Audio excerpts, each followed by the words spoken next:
I've spent a long time trying to understand what happened, and honestly, I still don't. It wasn't a dramatic event. Not really, just strange. And it stuck with me. I needed to get rid of an old computer, and arranging a sale seemed simple enough. Looking back, maybe I should have just taken the first offer, even if it was lower, but I didn't. And that's where it began. I tried to forget about the laptop buyer. Really, I did. It's just, you can't easily shake off someone knowing something like that about my grandmother's garden. It wasn't online anywhere. I hadn't even talked about it to many people. Things went quiet for a few days, which I figured was that he'd moved on. Plenty of other used electronics are out there. I even started replying to another inquiry, a woman named Trudy who just wanted to know about the RAM, normal stuff. Then the packages started, small ones. First, it was just a single wildflower seed packet, a variety my grandmother used to grow, black-eyed Susans specifically. I thought it was a weird coincidence, a really weird one. Maybe someone at the post office had a similar interest? I tossed it. The next day, another package arrived. This time, it was a tiny, smooth river stone, the kind I used to collect with my grandfather, and then a little bag of Earl Grey tea, which was my grandmother's favorite. Each one was delivered with no return address, just my name and address, handwritten in the same looping script. I started checking the security camera footage, but nothing. No one was leaving anything. It was like they were just appearing. I felt ridiculous, almost like I was losing it. I told Ilse about it, and she suggested it was some kind of elaborate, creepy marketing stunt. Maybe a local nursery trying to get attention. It sounded crazy, but honestly, it was less unsettling than the alternative. Still, I changed the camera angles, just in case. I started locking the back gate, even though we've never bothered with it before. The packages kept coming. Not daily, but every few days. After the tea, it was a smooth gray riverstone. Exactly like the ones we collected on our honeymoon in Maine. Ilse didn't think much of it. Probably just someone really committed to the marketing thing, she said, but even she sounded less sure. I started taking a different route home from work, just to see if anyone was following me. It felt stupid, but I couldn't shake the feeling of being watched. Then came the photo, a faded Polaroid tucked into a small envelope. It was a picture of our garden, taken from the neighbor's yard, but it was old, really old, from maybe 15 years ago, before we'd even planted the rose bushes. And there in the background, partially obscured by the lilac bush, was my grandfather. He'd been visiting that summer. He'd died the following spring. I went to Glenn, the neighbor. He'd lived there forever. He didn't remember the photo being taken, didn't even remember my grandfather visiting. He said he'd been away on a business trip that summer. It felt like I was chasing ghosts. I started parking further down the street, walking the last block. Ilse thought I was being paranoid. Maybe someone just likes our garden, she suggested, but her voice was tight. The next morning, I found a single wildflower pressed between the windshield wiper and the hood of my car, a bloodroot, my grandmother's favorite, the kind that only grows in a specific patch of woods near her childhood home, woods I hadn't thought about in decades. It wasn't marketing. It couldn't be. Someone was deliberately collecting these things, things only I would recognize. I started to think it was someone from my family, a distant cousin maybe, trying to reconnect in a weird, unsettling way. It still didn't explain how they knew about the photo, but it felt manageable, a family secret bubbling to the surface, a sad, strange attempt at connection. The wildflower arrived on a Tuesday. A single stem of Jacob's ladder, pressed between the pages of a book on foraging. It was a first edition too, not valuable exactly, but specific. My grandmother collected foraging guides. She taught me which mushrooms were safe and which berries to avoid. Tam made a comment about it when he got home, something about how thoughtful whoever it was being. I didn't laugh. I started checking the security footage obsessively. Every angle, every hour. It was just the postman, always. Regular deliveries, nothing out of the ordinary. Except there was a white van. It wasn't marked, just white. It parked down the street for 20 minutes on Monday afternoon, not near our house, but visible in the background of one of the cameras. I blew it up and zoomed in. I couldn't make out a plate. Then the calls started. Silent calls, just breathing. Always late at night. I started leaving the phone off the hook, but it didn't stop. One night I answered, static, then a voice, not clear, muffled. It sounded like Ilse, my Aunt Ilse. She died 5 years ago. I know it wasn't her. It couldn't be. It was someone mimicking her voice, someone messing with me. I called my cousin, Gwen. She said Ilse had a very distinctive laugh, a little snort. I tried to remember. It was so long ago. Friday night, I found a note tucked under the windshield wiper of my car. Just one word, soon. I told Felix I wanted to stay at Trudy's for a few nights. He looked exhausted, but he didn't argue. We were packing when I heard a noise downstairs. A window breaking. I froze. Felix grabbed a heavy flashlight and went to investigate. I stayed put, heart hammering. He came back upstairs, pale. "Someone's in the garden," he said, voice tight. "They're digging." Felix called the police, of course. They came and did a walk around with flashlights. They asked a lot of questions, mostly about the laptop sale. The guy, Kenji, was the focal point. They said they'd pay him a visit. It felt insufficient, like they thought I was overreacting. A few weird deliveries, some flowers, a broken window. They implied it was just a disgruntled buyer. Felix argued and told them about the note, but they just wrote it down. I spent the next 2 nights at Trudy's. It was calming in a way, but I kept replaying everything. The flowers, the book, the digging, it all felt so focused, not random. It wasn't about the laptop, not really. It was about me. I started thinking about Ulla, my grandmother. The foraging book was hers. Kenji had asked about her, hadn't he? He asked about specific things that weren't even on the ad for the laptop. He'd been fishing for information. Felix called the next afternoon. The police had spoken to Kenji. He'd been cooperative. He said he was just disappointed with the laptop, that it wasn't as described. He'd mentioned Ulla and said she seemed like an interesting woman. The officer said Kenji had a lot of hobbies and was a bit of a researcher. That's when it clicked. He wasn't threatening me. He was studying me, trying to understand something about Ulla, about our family. Maybe he was writing a book or doing some kind of genealogy project. It was creepy, yes, but not dangerous. Felix didn't seem convinced. He'd checked Kenji's online presence and found a forum he frequented. It was obscure, filled with discussions about local history, abandoned places, and detailed profiles of people. People in our town, with photos and notes. Detailed notes. He showed me one. It was a picture of Stella, our neighbor, with a paragraph detailing her daily routine, her car, even her dog's breed. And then under it a comment. Subject displays predictable patterns. The blood drained from my face. It wasn't about Ulla. It wasn't about the laptop. It was about us. All of us. It's been years.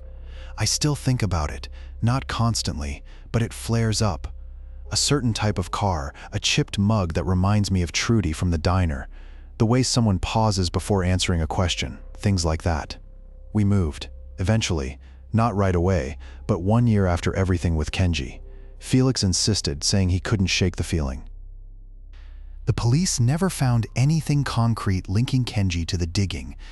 They chalked it up to kids or maybe someone looking for old pipes. He disappeared too. He just vanished from the forum and deleted his accounts. I tried to tell myself it was just a weird obsession, a lonely guy with too much time, that he'd moved on to another town, another set of subjects. It felt contained then, like removing a splinter. I remember being at a grocery store a few months after we moved, and a man was looking at me, not staring exactly, but assessing. He had a notebook. I almost panicked right there in the produce aisle, but then he smiled, a friendly, slightly apologetic smile, and I saw he was writing a shopping list. Still, I found myself memorizing his face, the color of his jacket, and the make of his car. It wasn't about fear. Not exactly. It was a constant recalibration, a lowering of the threshold.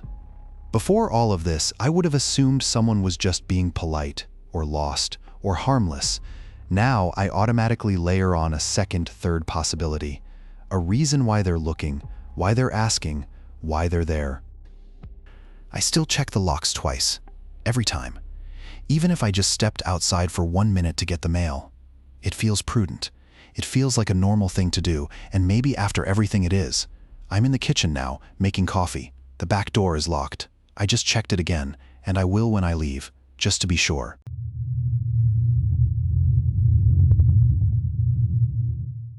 I was 21, and barely keeping my head above water with college. To make ends meet, I'd gotten into reselling things online, mostly textbooks and novels I'd already used. It was a decent side hustle, and I usually just shipped everything, but bigger bundles were easier to exchange in person. That fall, I was doing a lot of those exchanges in the parking lot of the public library, since it was a neutral, well-lit spot. The chipped formica of the library table was cold under my elbows.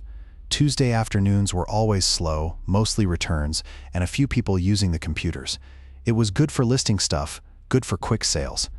I'd just finished photographing a vintage record player, a Magnavox, pretty beat up, but someone would want it, when the bell above the entrance chimed. I didn't look up right away. I had just finished typing the description, adding keywords. Mid-century modern, retro, needs TLC. Then I glanced up and saw him. Not the buyer from earlier, Rue, who'd taken the set of old National Geographics. This guy, I hadn't seen him before. Average height, maybe in his early 40s, wearing a delivery uniform. One of those generic blue ones, with no company name. He was looking right at me, not at me exactly, more like through me. He walked over, not to the front desk, but directly to my table. "You're the one selling the books, right?" I nodded, a little surprised. "Yeah, I just finished up actually." "The first edition Kerouac. On the road. You sold that recently." He didn't ask, it was a statement. And that was weird. I hadn't advertised that sale anywhere beyond the online marketplace. Yeah, last week. To a Marcus, I think?" I said, suddenly feeling the need to fill the silence. He smiled, a small, tight thing. "Marcus. Right. He's a collector. Particular about condition. You described it accurately, I hear." He paused. "You have a good eye for these things. You've always been a bit of a minimalist, haven't you? Preferring experiences to possessions?" I blinked. That was personal. I hadn't mentioned anything about my living situation or preferences in the listing. Probably just a lucky guess, I thought. People could read a lot into a minimalist profile, a sparse apartment in the photos. Maybe he was a psychology student practicing profiling. Still, it felt wrong. "I just try to keep things simple," I managed. He just kept smiling, that same unsettling little curve of his lips. I tried to laugh it off, just some weirdo, but I locked the shop up extra careful that night. I double-checked the bolt on the back door, which I never usually bother with. It's a quiet street, really. Olga had warned me about leaving the display of first editions right by the window, saying it practically advertised to anyone passing. I hadn't listened. Now I wished I had.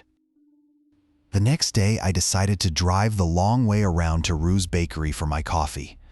I just felt like avoiding the main road, and I swear I saw him standing across from the park. Same coat, same stillness. He hadn't been looking at me, just there. I sped up, probably nothing.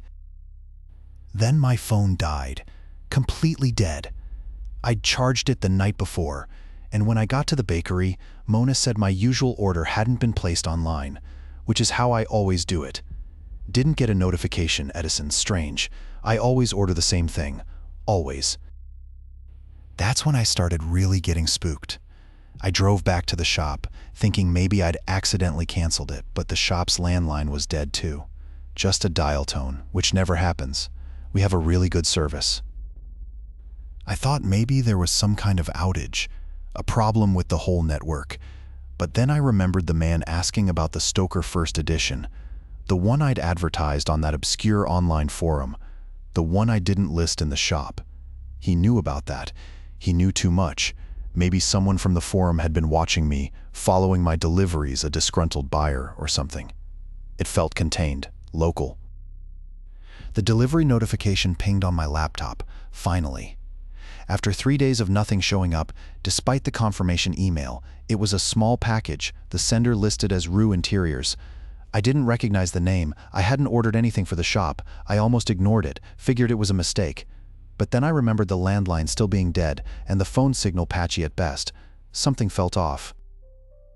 I went to the back door, unlocking the deadbolt, and there he was. Not the delivery guy I usually get. A young lad with a van full of parcels. This was him, the man from the shop.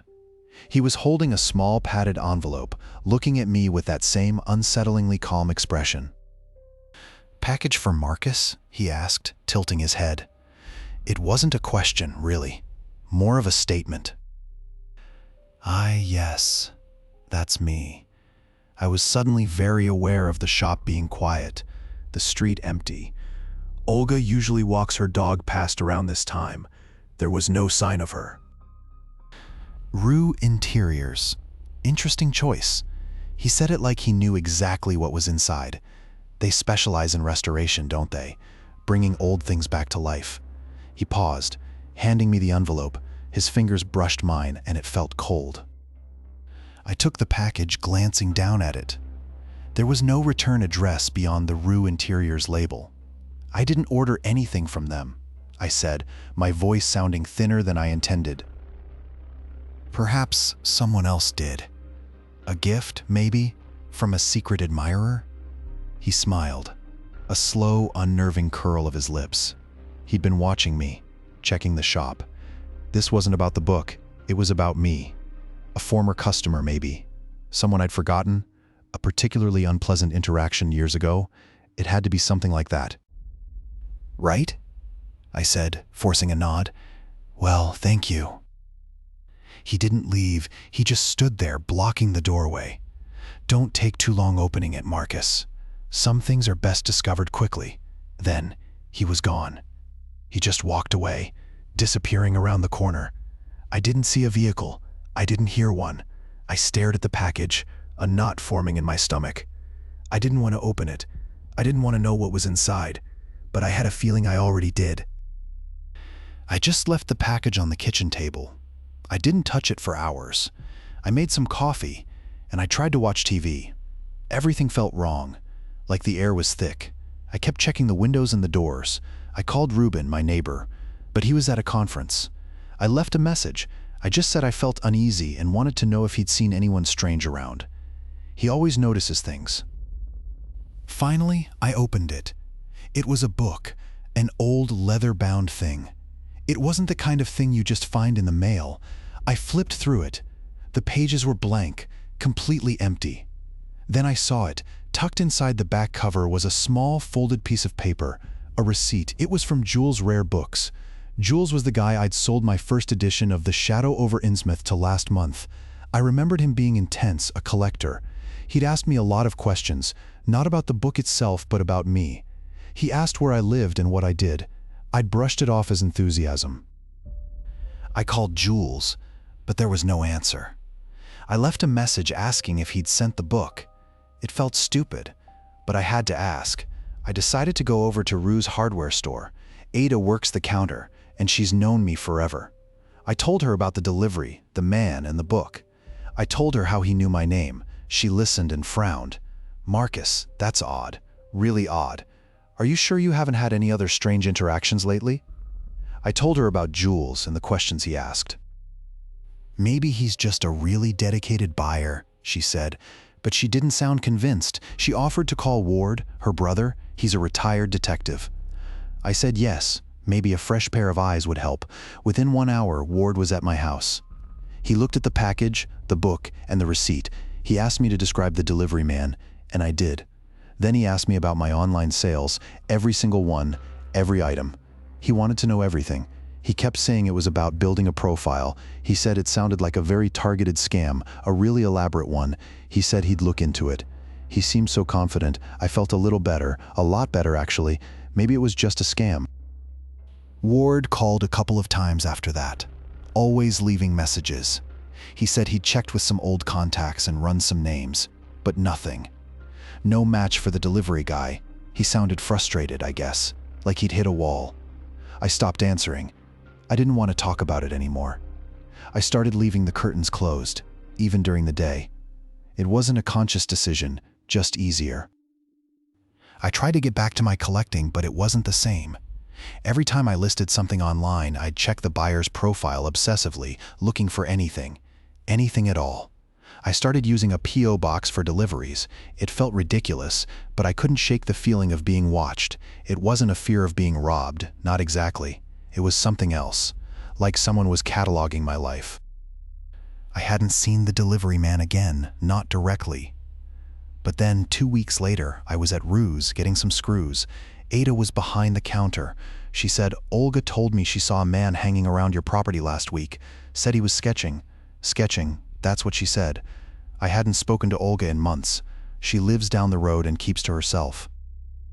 I figured it had to be someone Jules had sent, a way to intimidate me, to get me to reconsider whatever deal we'd had. It was the only thing that made sense. I asked Ada if she'd gotten a good look at him. She said he was wearing a baseball cap and sunglasses, couldn't see much, but she remembered he asked about my garden, specifically the rose bushes my mother planted, how long I'd been tending them. It wasn't about the house or the books, it was about me. Now, I avoid Rue's hardware store. I send Mona with a list, and I can't stand being in greenhouses anymore. The smell makes my chest tight.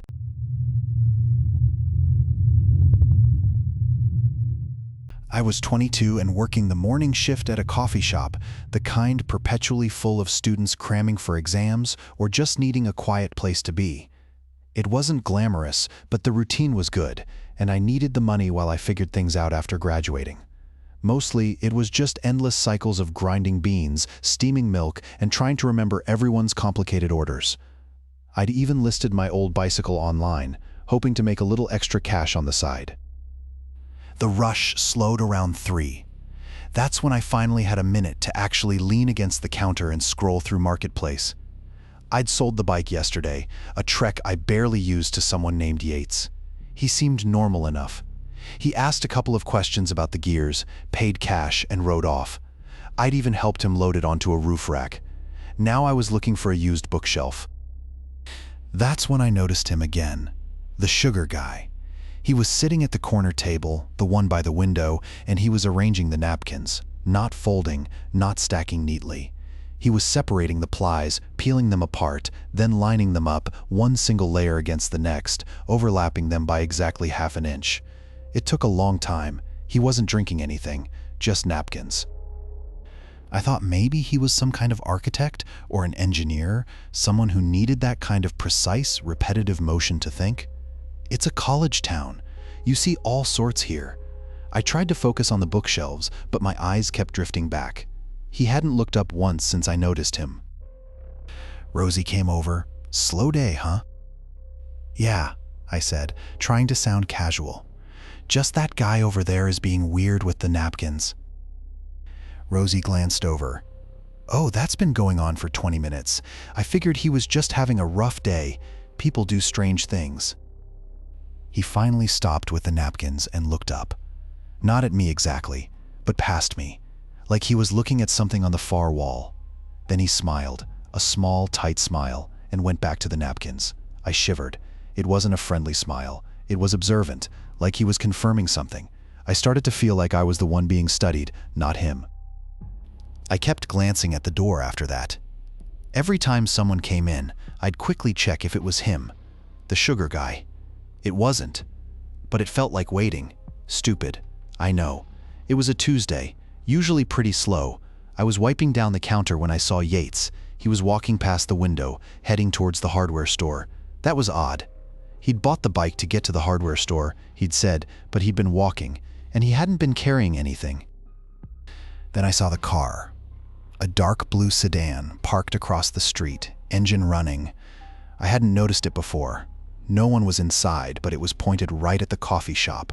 I told Rosie about it. She barely looked up. "Probably just waiting for someone," she mumbled, steaming milk, but it felt intentional, like it was watching. I started taking the back way home after my shift. It added 15 minutes, but it avoided the main street where Yates had been walking and where that car was parked. I figured maybe it was just coincidence, but I couldn't shake the feeling. The next day, though, I saw the sedan again. Different street. I was getting gas, and it pulled up to the pump next to me. The driver was gone, but a newspaper was on the passenger seat, folded open to the classifieds, the bike section. That's when it hit me. Yates hadn't needed the bike. He'd wanted to see if I'd sell it to him.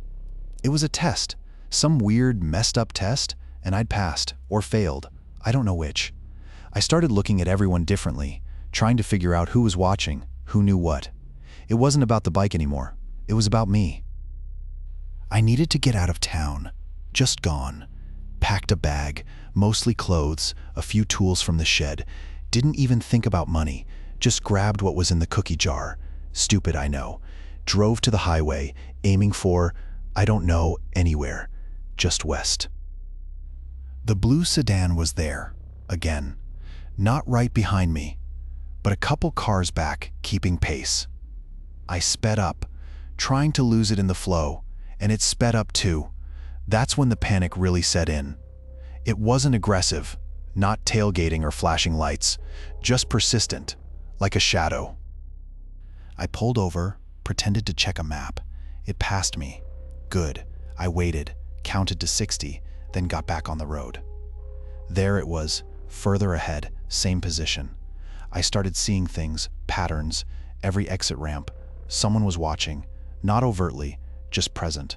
A guy in a baseball cap at the gas station, a woman with sunglasses at the convenience store. All turned slightly towards the road, towards me. Then the call came. My phone. Unknown number. I almost didn't answer.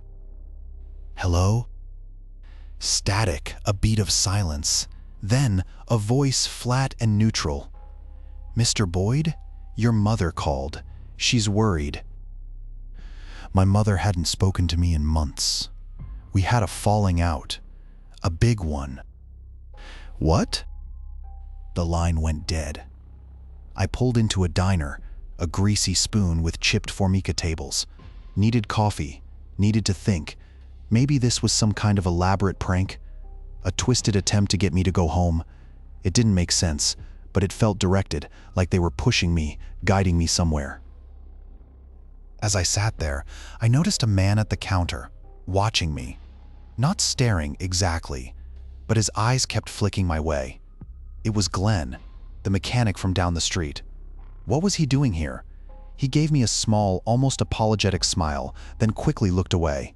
It was enough. I was out of there, back in the car, driving faster. This wasn't a prank. This wasn't about my mother. This was about them, and they were closing in. I drove for hours, just kept driving. I needed to be somewhere they wouldn't expect, somewhere smaller. I ended up in Havenwood. The population was 800 maybe. It was a blink of a town. I rented a room at the Havenwood Inn, a place that smelled like mothballs and regret.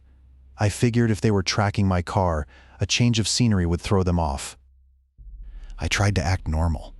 I walked around the town square, bought a newspaper, and ate a sandwich at Rosie's diner.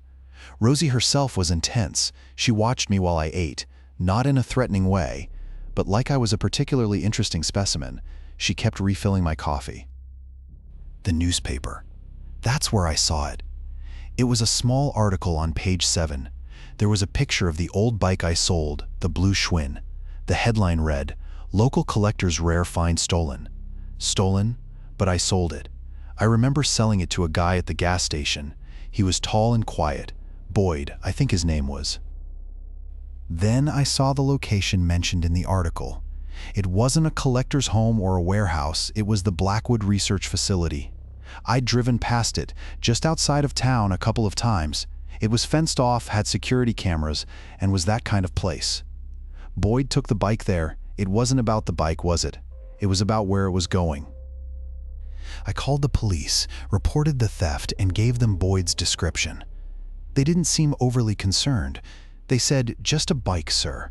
But it wasn't just a bike. It was a key, a way in.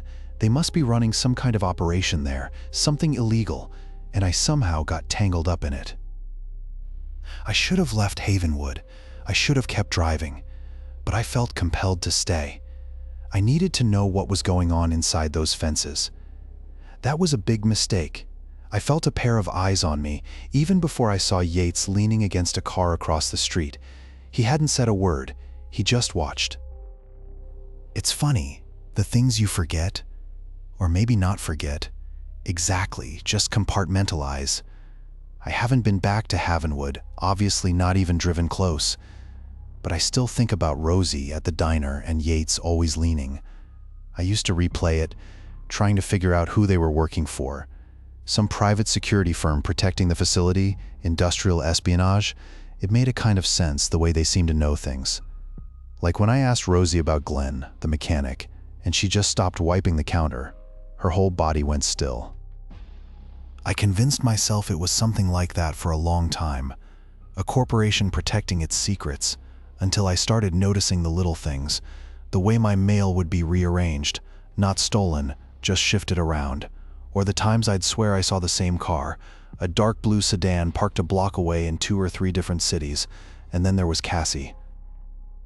I met her 1 year after, in Portland. She worked at a bookstore, and she knew about Havenwood, not the facility, not the diner, just the town. She said her grandfather used to live there, a Theron Blackwood, said he was a collector of information. She looked at me oddly when I mentioned Yates and Rosie, like she was recognizing a pattern. She didn't offer much, just a warning about people who pay attention. I thought she was eccentric, a little paranoid. Now, I think Theron Blackwood was the key. Not the facility, not a corporation, just someone who collected. And they still have my file. I still check my rearview mirror every time. But it's not the fear of being followed anymore. It's the habit. It's the way I hold my breath before I let my daughter pick out a book at the store. I used to just let her wander, trusting it was safe. Now I scan the faces, every single one, and my wife Tess, she notices. She doesn't say anything, just squeezes my hand a little tighter. She's always been the steady one. I didn't appreciate it enough.